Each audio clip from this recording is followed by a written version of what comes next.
Hello friends, study with தமிழா மூலம் கற்க வந்துள்ள உங்களை அனைவரையும் வரவேற்கிறேன். இந்த வீடியோவில் நம்ம என்ன பார்க்க போகிறோம்னா, 12ஆம் வகுப்பு பொதுத் தேர்வு இந்த ஆண்டு நடைபெறுமா அப்படின்னு தான் பார்க்க போகிறோம். கொரோனா பரவல் அதிகமாக இருக்கிற காரணத்தினால இப்போ 12ஆம் பொதுத் தேர்வு ஒத்தி வைத்திருக்காங்க.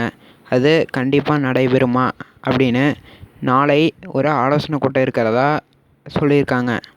அந்த ஆலோசனை கூட்டம் மத்திய அரசு சார்பில் இருக்கிறதா இன்னொரு தகவலும் வந்திருக்கு. இப்போ அந்த வீடியோவை உங்களுக்கு ப்ரிவ்யூ பண்ணி காமிக்கிறேன். பிடிச்சா லைக் பண்ணுங்கள், ஷேர் பண்ணுங்கள், கமெண்ட் பண்ணுங்கள், மறக்காமல் சப்ஸ்கிரைப் பண்ணிக்கோங்க.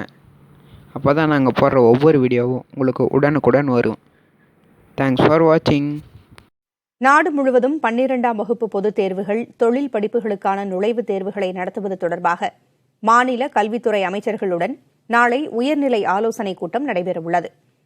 மத்திய பாதுகாப்புத்துறை அமைச்சர் ராஜ்நாத் சிங் தலைமையில் நடைபெறும் இந்த கூட்டத்தில் மத்திய கல்வி அமைச்சர் ரமேஷ் பொக்ரியால், மத்திய மகளிர் மற்றும் குழந்தைகள் நல அமைச்சர் ஸ்மிருதி இரானி, தகவல் மற்றும் ஒலிபரப்புத்துறை அமைச்சர் பிரகாஷ் ஜவடேகர் ஆகியோர் கலந்து கொள்ள உள்ளனர். காணொலி வாயிலாக நடைபெறும் இந்த கூட்டத்தில் பங்கேற்கும்படி மாநில கல்வி அமைச்சர்கள், கல்வித்துறை செயலாளர்கள், மாநில தேர்வு வாரியங்களின் தலைவர்கள் ஆகியோருக்கு அழைப்பு விடுக்கப்பட்டுள்ளது.